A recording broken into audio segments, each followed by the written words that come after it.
এত জোর খিদে পেয়ে গেছে যে রান্না করে আর যে ভিডিওটা করব সেই সময় পাইনি, খেতে বসে পড়েছি।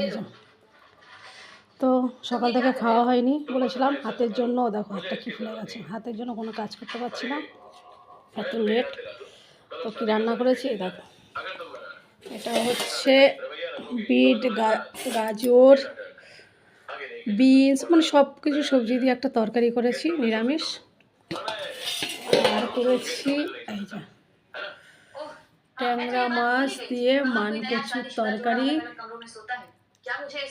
আর আছে দেখাচ্ছি,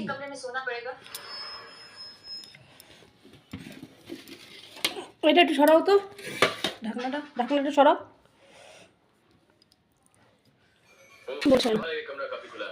আর এটা রুই মাছ দিয়ে মেটে আলু দিয়ে তরকারি, সাথে আছে গন্ধরাজ লেবু। দেখো এক হাতে খুব খিদে পেয়েছিল, কিছুটা ভাত খেয়ে তারপরে আমি ভিডিওটা করলাম।